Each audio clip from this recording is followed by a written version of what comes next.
Hello students, welcome back to my channel. Today I'm going to discuss about class 12's continuity and differentiability chapters, the topic differentiability. The topic continuity already had been discussed in previous some videos. So if you want to check, you can go to my description box of this video and you will get those links. So let's get started. So I have written everything here because there are many things to write and it will take time. That's why I have already written. So look, let fx be a real function and c be any real number. Then we define this limit, okay?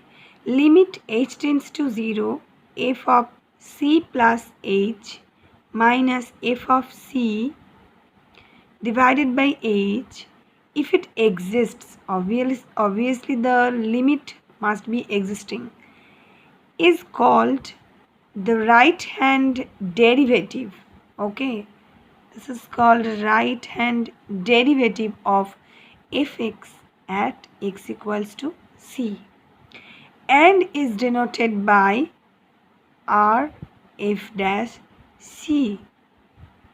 Similarly, number 2, limit h tends to 0, f of c minus h f of c divided by minus h, if it exists, is called left hand derivative. This one called left hand derivative. Okay, left hand derivative of the function fx at x equals to c and is denoted by L f dash c. Okay, now coming to the main thing, that is differentiability. Okay, differentiability. So when we will call that a function is differentiable, so look at this. A function f of x is said to be differentiable at x equals to a. A function f of x is said to be differentiable at x equals to a if r f dash a equals to L f dash a. That means if it has to be differentiable at x equals to c, then this must be equals to this. Okay, then we will call that f of x, the function, is differentiable at that point, and the common value of these two is denoted by f dash a, only f dash a. Common value of these two is denoted by only f dash a, and this is known as derivative of f of x at x equals to a. This is derivative of f of x at x equals to a. Now f of x normally denoted as f dash x, and the similar meaning is ddx of f of x, or ddx is the operator. Okay, so it's differentiability of operator, differentiable operator means derivative we are finding actually. Okay, so y equals to fx. If this fx's value is y, then we can write it as dy dx or ddx of y, or simply f dash x will be this, or we can write it as y prime. Okay, it also can be denoted with y prime. Now this is the theorem, and this is the first theorem of the portion differentiability, and very important theorem. Every differentiable function is continuous, means if you are taking a differentiable function, that will be obviously continuous, but every continuous function need not be differentiable. Okay, so let's check its proof. Look, let fx be a differentiable function and let a be any real number in its domain, then what we can write? We have taken that f of x is differentiable. Then limit h tends to 0, f of a plus h minus f of a divided by h equals to f dash a, or limit x tends to a, f of x minus f of a divided by x minus a is equals to f dash a. Actually these two are written in different way, but they are basically same. Okay, so if we take this, I have done for both. Okay, both expressions. If you are taking any of the expression, you can go forward with this. So first I'm taking this one, so you come this side. So if we are taking this, then limit h tends to 0, f of a plus h minus f of a, this limit.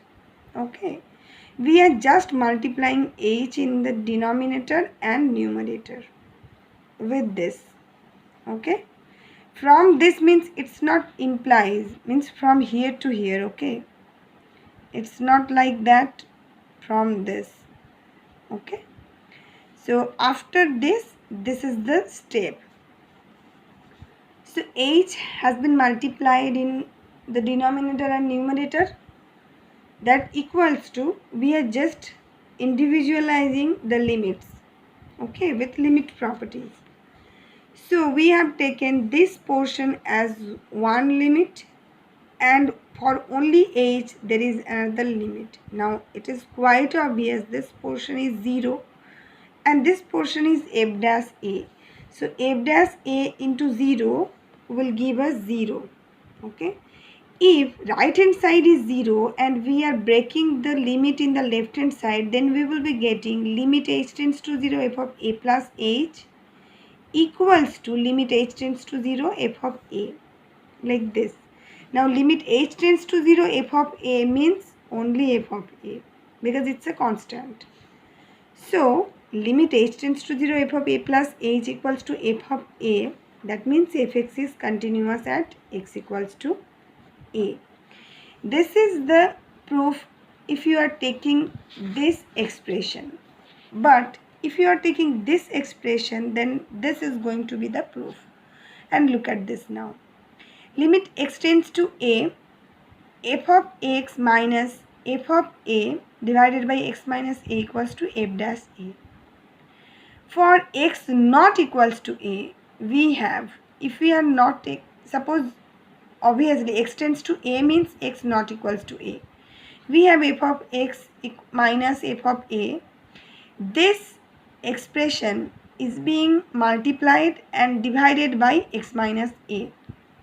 Okay, this is actually x minus a. Okay, so numerator and denominator both have been multiplied by x minus a. Why we can multiply? How we can multiply? Because x not equals to a. Okay, so for this we are taking limit for both the sides. Left hand side limits can be individualized in both terms, so we have taken like this. Right hand side limits again will be individualized in both terms like this. Okay, this portion is f dash a, this portion is again 0, so the right hand side is 0. That means limit x tends to a, f of x is equals to f dash a, because this limiting value is f dash a itself. So ultimately we are getting limit x tends to a, f of x equals to f of a, and it means f is continuous at x equals to a. So I have done with both the expressions.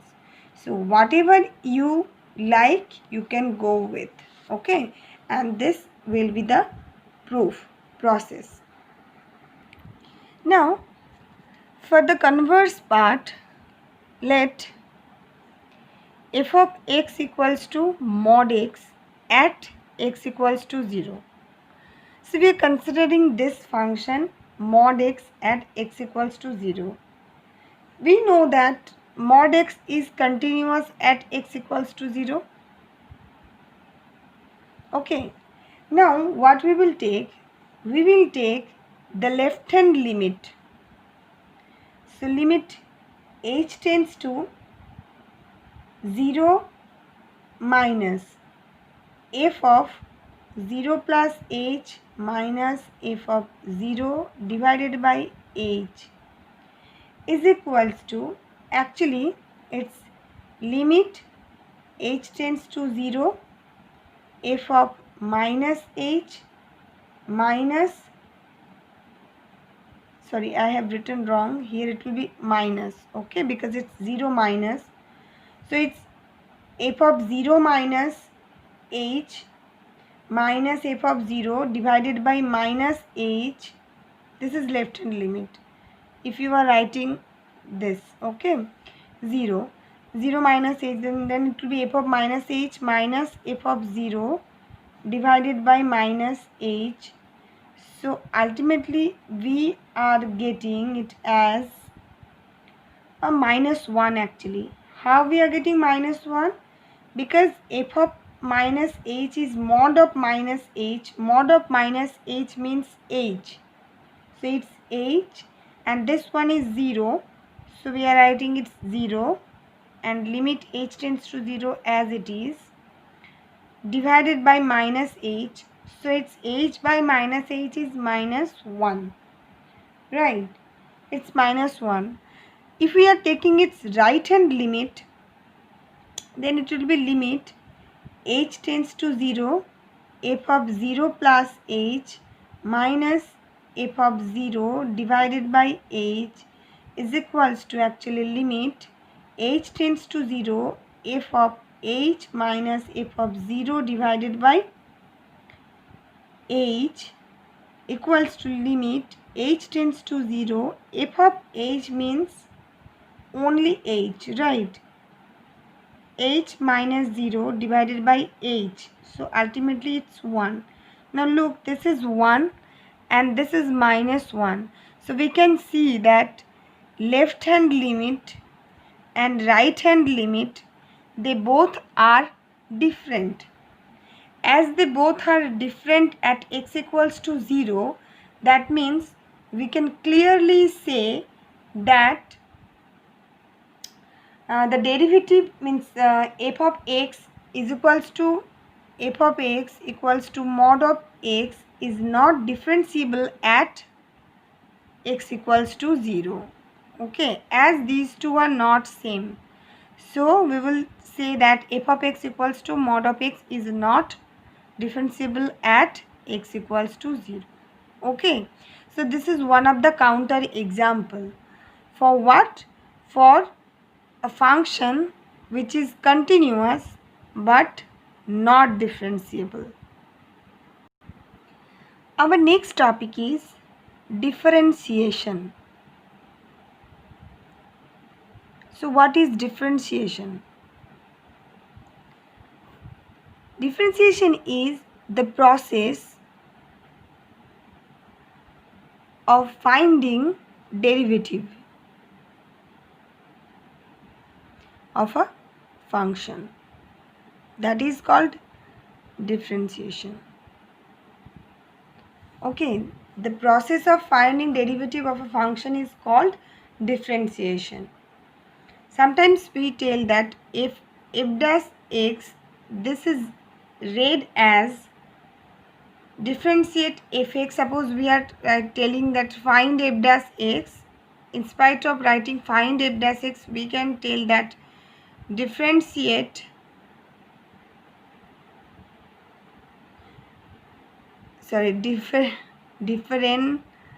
differentiate f of x with respect to x. It means find f dash x. Okay. So in class 11, we have already studied about the derivatives of some algebraic and trigonometric functions. Okay. So I'm just writing those ones. ddx of x to the power n is equals to n x to the power n minus 1. Number 1 it was. Number 2, ddx of sin x is equals to cos x. ddx of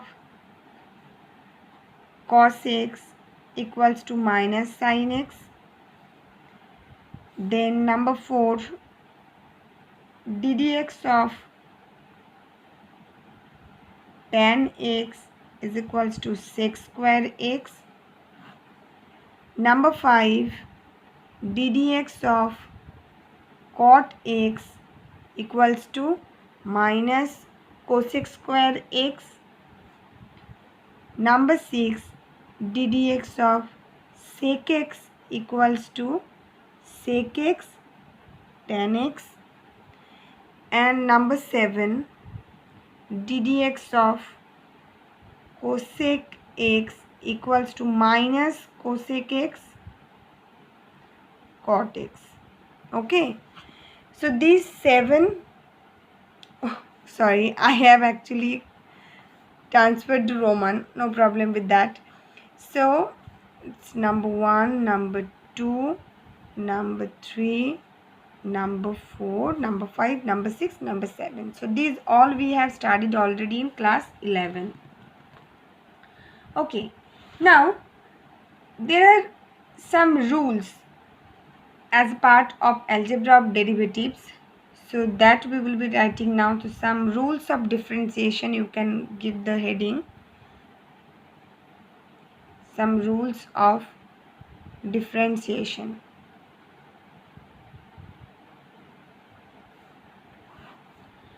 Number 1, ddx of u plus v is equals to du dx plus dv dx. Number 2, ddx of u minus v is equals to du dx minus dv dx. Number 3, ddx of uv equals to u into dv dx plus v into du dx. That means we can say ddx of product of two functions equals to first function into second function's derivative plus second function into first function's derivative. Number 4, ddx of u by v is equals to v into du dx minus u into dv dx divided by v square. This also can be read as second function into first function's derivative minus first function into second function's derivative divided by second function's square, or you can remember it as it is. So these are the rules of differentiation. Okay, our next topic is derivatives of composite functions. Derivatives of composite functions.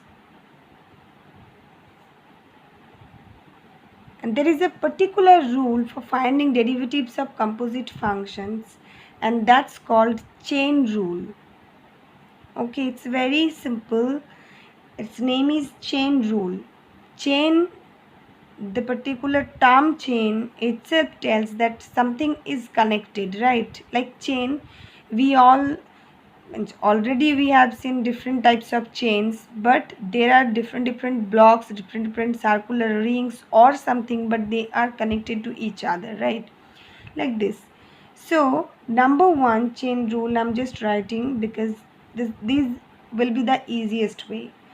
So let y equals to f of t and t equals to g of x.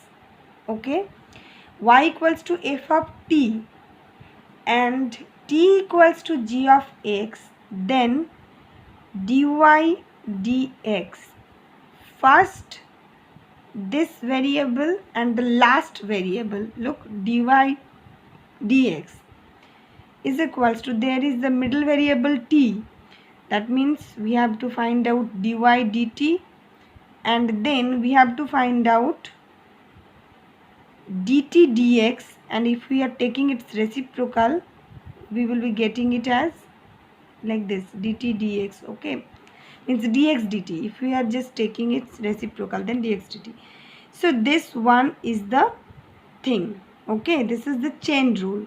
Now what I was telling about the dx dt, suppose t is variable for both, means t is the independent variable for y and x both, then you want to find out suppose dy dx, then what you will be doing, you will be finding dy dt and you will be finding dx dt, and then just divide those. Okay, and you will get it, right?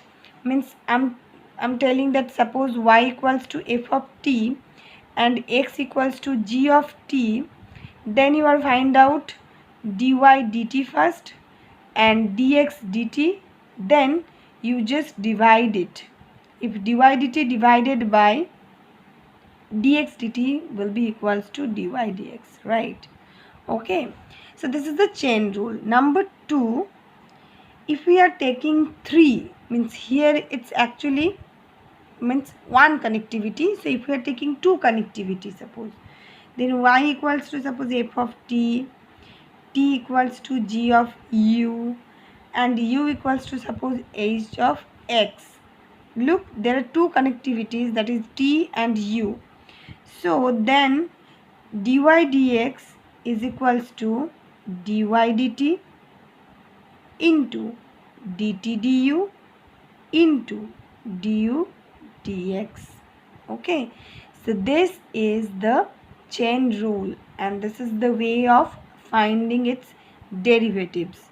Okay, for example, I am doing exercise 5.2's question number 5. The question is telling that differentiate the function with respect to x, and the function has been given as, suppose if this is f of x, that's equals to sine of ax plus b divided by cos cx plus d. Okay, now you can see that this is actually division of two functions, two different functions. Okay, so we can treat it as u by v. Okay, so how we are doing it, it's f dash x is equals to ddx of u by v. So ddx of this whole, ddx of sine of x plus b divided by cos of cx plus d, it equals to, look, u by v formula is v into du dx, that means cos of cx plus d into the formula I'm using.